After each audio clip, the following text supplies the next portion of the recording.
नए नए स्थानों पर भ्रमण करना, उन स्थानों के बारे में कई जानकारियां लेना हर किसी को अच्छा लगता है। आज के वीडियो में हम भी एक नई जगह का भ्रमण करने वाले हैं। कृष्णकांत द्वारा लिखित स्पीति में बारिश पाठ एक यात्रा वृत्तांत का अध्ययन करने वाले हैं। स्पीति एक स्थान का नाम है जो हिमालय की ऊंचाइयों में भारत के हिमाचल प्रदेश राज्य के पूर्वोत्तरी भाग में स्थित है। इसमें स्पीति नदी बहती है। स्पीति का अर्थ मध्य भूमि बताया जाता है, अर्थात भारत और तिब्बत की सीमावर्ती भूमि। यह क्षेत्र भारत में सबसे कम आबादी वाले क्षेत्रों में से एक है और राष्ट्र के सबसे उत्तरी पहुंच का प्रवेश द्वार है। स्पीति घाटी भारतीय राज्य हिमाचल प्रदेश में स्थित एक ठंडा रेगिस्तान है। और ये घाटी 12,500 फीट की ऊंचाई पर स्थित है और चारों तरफ से हिमालय से घिरा हुआ है। इस पार्ट में हम स्पीति के बारे में तो जानेंगे और साथ साथ वहाँ की जनसंख्या, ऋतु, फसल, जलवायु और भौगोलिक वर्णन के बारे में भी जानेंगे। और ये भी जानेंगे कि ये जो दुर्गम क्षेत्र है, यहाँ के रहने वाले लोग कितनी भरी कठिनाइयों से यहाँ पे अपना जीवन यापन कर रहे हैं, उस चीज के बारे में भी यहाँ पे हम जानेंगे। अगर आप हमारे चैनल पे नए हैं तो हमारे चैनल अनिट एकेडमी को अभी तुरंत ही सब्सक्राइब जरूर कर ले और साथ ही बेल आइकन जरूर दबा दे ताकि नेक्स्ट वीडियो की नोटिफिकेशन आपको जरूर मिल जाए। सबसे पहले हम पाठ के लेखक कृष्णकांत जी के जीवन परिचय के बारे में जानेंगे। उनका जन्म सन 1934 में उत्तर प्रदेश के वाराणसी में हुआ था। इनकी प्रमुख रचनाएं हैं लद्दाख में राग विराग, किन्नर धर्मलोक, स्पीति में बारिश, पृथ्वी परिक्रमा, हिमालय यात्रा, अरुणाचल यात्रा, बौद्ध निबंधावली। हिंदी और अंग्रेजी में कई पुस्तकों का संपादन। इन्हें लोहिया सम्मान मिला था और इनकी मृत्यु सन 2016 में हुई थी। कृष्णकांत के व्यक्तित्व के कई पहलू हैं। बौद्ध दर्शन में उनकी गहरी पेट है। वे अर्थशास्त्र के विद्वान हैं और काशी विद्यालय में इसी विषय के प्रोफेसर भी रहे। अंग्रेजी और हिंदी दोनों भाषाओं पर उनका अधिकार है और दोनों की पत्रकारिता से भी उनका जुड़ाव रहा। कृष्णकांत के यात्रा वृत्तांत स्थान विशेष से जुड़ होकर भी भाषा, इतिहास, पुराण का संसार समेटे हुए हैं। पाठक उनके साथ खुद यात्रा करने लगता है। वे लोग जो इन स्थानों की यात्रा कर चुके होते हैं, वे भी अगर कृष्णकांत के यात्रा वृत्तांत को पढ़ेंगे तो उन्हें कुछ नया लगेगा और उन्हें ये महसूस होगा कि उनकी पुरानी यात्रा अधूरी थी और कृष्णकांत की यात्रा वृत्तांत को पढ़कर वह पूरी हुई। स्पीति में बारिश, यह पाठ एक यात्रा वृत्तांत है। हम सबसे पहले जानेंगे कि यात्रा वृत्तांत क्या है। तो किसी स्थान में बाहर से आए व्यक्ति या व्यक्तियों के अनुभव के बारे में लिखे वृत्तांत को ही हम यात्रा वृत्तांत कहते हैं। स्पीति ये हिमाचल के मध्य में स्थित है। स्पीति हिमाचल प्रदेश के लाहौल स्पीति जिले की तहसील है।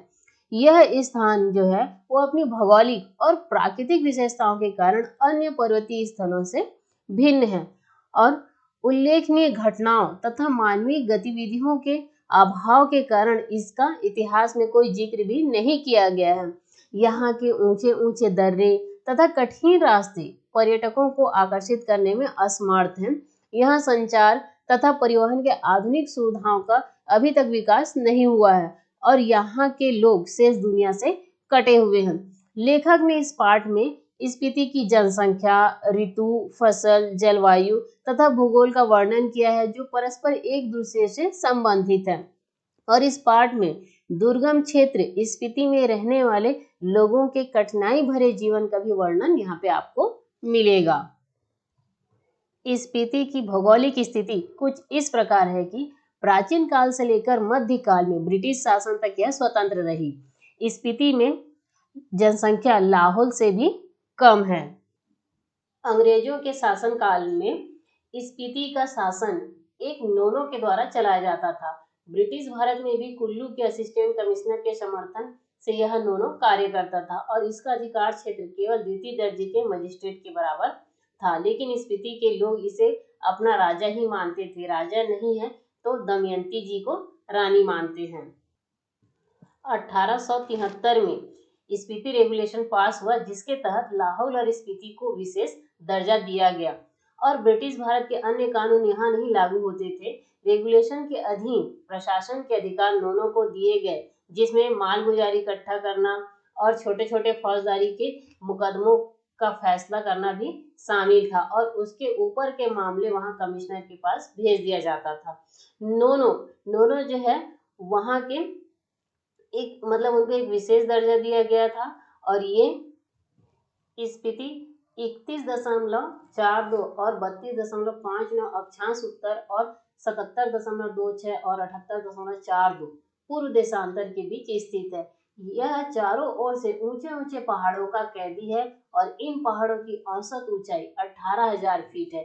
यह पहाड़ उसे पूरब में तिब्बत, पश्चिम में लाहौल, दक्षिण में किन्नौर और उत्तर में लद्दाख से अलग करते हैं।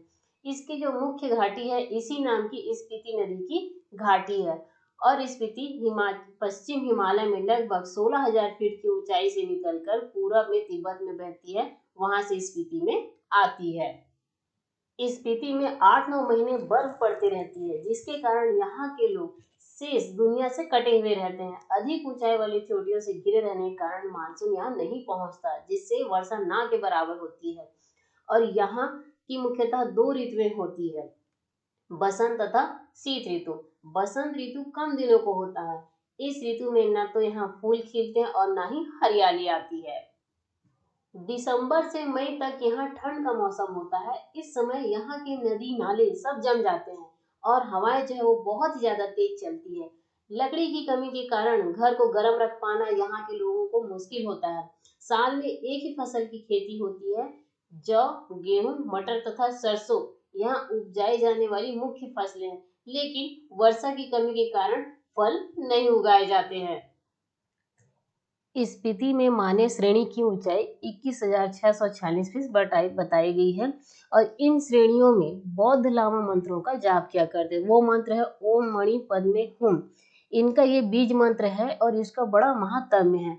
ये एक ध्वनि मंत्र है जो ध्यान साधना के लिए प्रयुक्त होता है और इसकी इस श्रेणी की पूरी ऊंचाई तो एक नहीं होगी, इसमें जो छोटी छोटी चोटियां हैं उनकी ऊंचाई भी 17,000 फीट से अधिक है और कई गांव समुद्र की सतह से 13,000 फीट से ऊंचे बसे हैं। एक या दो 14,000 फीट की ऊंचाई पर है और यह मध्य हिमालय है, इसमें स्पीति स्थित है और इसके पार हमें बाह्य हिमालय दिखता है जिसकी एक चोटी 23,064 फीट ऊंची बताई जाती है और इसमें कई चोटियां भी हैं जो 20,000 फीट से अधिक ऊंची है।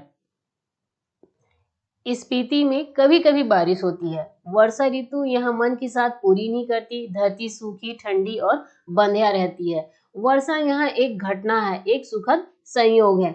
इस प्रकार कहा जाता है कि स्पीति में बारिश का होना सुखद संयोग माना जाता है। लेखक यात्रा के दौरान भी एक दिन संयोग से वर्षा होती है, मतलब जब कृष्णकांत जी वहाँ स्पीति में गए थे अपनी यात्रा के दौरान तो एक दिन वहाँ संयोग से वर्षा हो जाती है और जिसे देखकर वहाँ के निवासी उनकी यात्रा को शुभ मानते हैं और कहते हैं कि स्पीति में बहुत दिनों बाद बारिश हुई थी।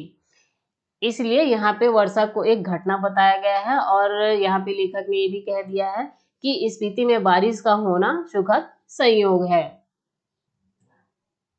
प्रश्न अभ्यास में यह प्रश्न पूछा भी गया है, वर्षा यहाँ एक घटना है, एक सुखद संयोग है, लेखक ने ऐसा क्यों कहा है? तो आप पाठ के सार में अभी आपने पढ़ा तो इसमें लिखेंगे कि स्पीति ऊंचाई वाला कम दबाव का क्षेत्र है, यहाँ वृक्ष नहीं है, वर्षा नहीं होती, साल भर हमेशा ठंड रहती है जिससे यहाँ पे बर्फ जमी रहती है और इस कारण यहाँ के लोगों का जीवन अत्यंत कठिनाइयों भरा और शेष संसार के से संपर्क भी है।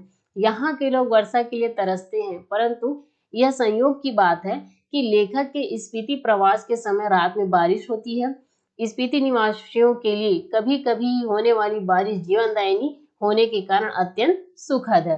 सुबह चाय पीते पीते लेखक को इस सुखद संयोग का पता चलता है।